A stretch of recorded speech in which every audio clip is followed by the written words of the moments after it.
Hi guys, welcome again to Nigerian Food Channel. It's your boy Franklin. Today we're preparing one of numerous Nigerian foods called Moi Moi. So with me on the worktop here, I've got some of my, the necessary ingredients. I've got tuna chunks in here.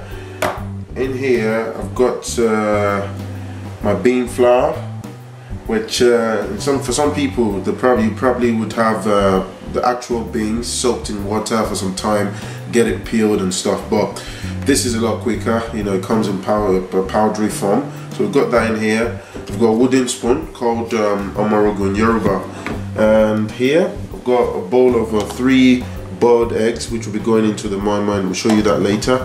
And we've got foil paper, and got some of my ingredients here: salt, all-purpose seasoning, aromat seasoning, got mixed herbs, we've got nut cubes, we've got red pepper, which is called tatashe, I've got scotch bonnet, atarodo, and onion. Right, I've got the pepper in here, the red pepper, which is tatashe, and the scotch bonnet, and the onions. I've got them sliced, and what I've done is I've added just reasonable amount of water, and then that will be blended now. Just make sure you don't add too much water. Right guys, I've got the blended pepper in here, and then this is going to go into the bean flour now, and then I'm going to mix this adequately in with the bean flour, and then if it's a bit too thick, I'll add a bit of water. I've got water in a bowl here to loosen it up, and then once that's properly balanced, I'll add my I've got my seasoning in here. The reason we've added a bit of warm water to this is just to make sure that the seasoning dissolve properly before going into the bean flour, because if you don't do that, what you might find out is finding chunks of your ingredients in the bean flour, which wouldn't be good for consumption. So we've got that here, and then finally we'll add some vegetable oil as well.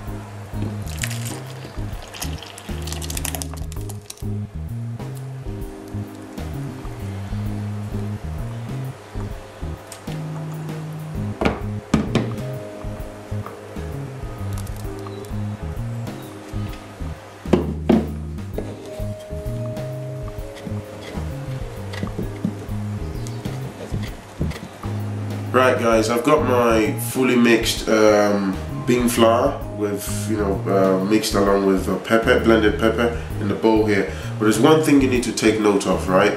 If you're trying to make this at home, and then you put your bean flour in the bowl and pour your pepper, and you're trying to mix it with the wooden spoon or the omorogun, right? One thing that might happen is you find out that whilst you're trying to mix it properly, you might get lumps. Okay, they call it cocoa in Yoruba. Okay, don't be put off, don't be dissuaded. The very simple way of tackling that problem is just once you've properly mixed it, and then you realize you've got some lumps in there, just get yourself a sieve. It's called ase. Okay, and get a pot, reasonably sized pot, and put the sieve, and then pour this through that sieve. So what you find out is whilst using your wooden spoon, to press on it and stuff, you can get the well blended mixture through the sieve, and then you have something like this. Okay, then you can get rid of whatever lumps that you've got left in there. So now what I'm going to do now is add my ingredients that we've mixed with a bit of warm water. We'll add it into the bean flour now.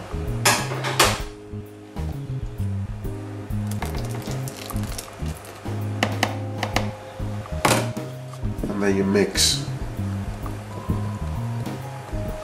Right guys, I thought I'll add this information very quickly. Okay, the thing with Moi Moi is Moi Moi's got several variations. Okay, there's numerous ways of making Moi. When I say numerous ways, I'm really referring to what you can add, ingredients and stuff. Some people like to add crayfish, do it this way, that way.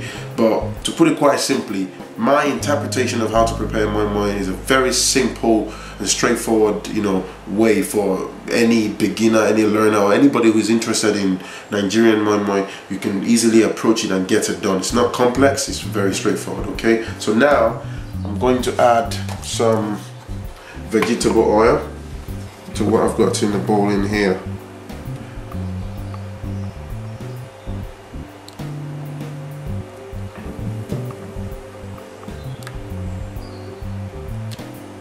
So that's it. You make sure you add a reasonable amount of oil, and then you mix. Everything has been fully mixed. Okay. But there's one important thing to show you, which is where the mixture goes into. Okay. So for today, I'm using foil paper. Okay. That I showed you earlier. This is very cheap to buy from any local store. So what I've got here is I've cut out a reasonable length of the foil paper. So got it here. This is one part, and then I've cut another part. So I've just dug that straight dip into a bowl. You can get, obviously you have a bowl. So what we've done here is there's one across and then the other one across, and you've got to be careful with foil paper because they're quite flimsy. You know, you might end up punching holes in them because if you apply too much pressure. So this goes deep into the bowl and it's giving us that hole, and this is where the mixture goes into. And also when you put your mixture in there, you watch me as I do it, you make sure it doesn't get to the top, gets around there. So then it gives you the opportunity to be able to, you know, lock this and then fold it up properly.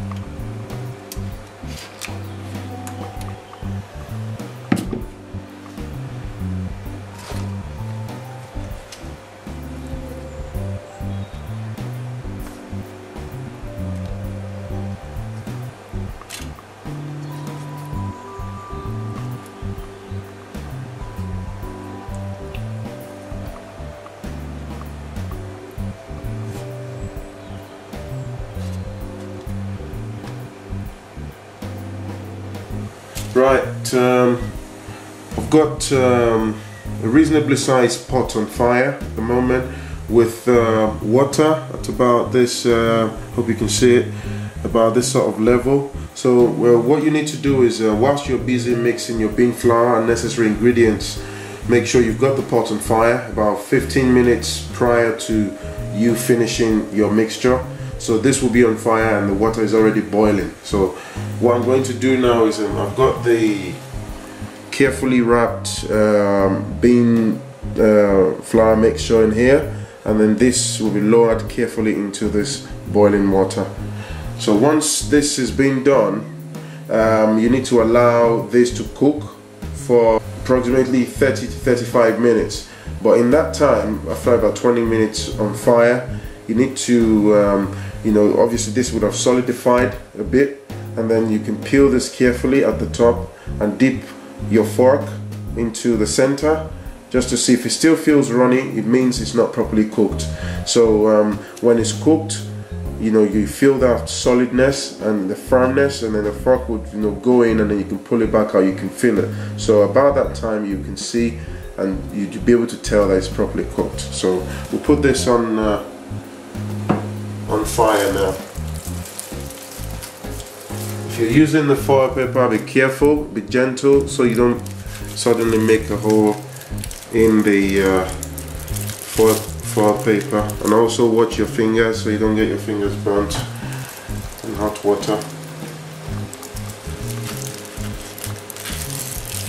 Another thing is, whilst this is cooking, make sure that you're constantly checking the water level. Okay, it tends to dry out and stuff, and then you just make sure you add a bit of water to keep that level, and then you keep checking once or twice in that, you know, time frame that I specified earlier, and then you should be alright. Here you go, guys, and this is what it looks like.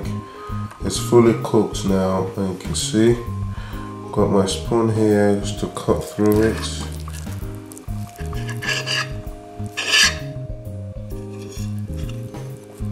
This is it. Tastes really good.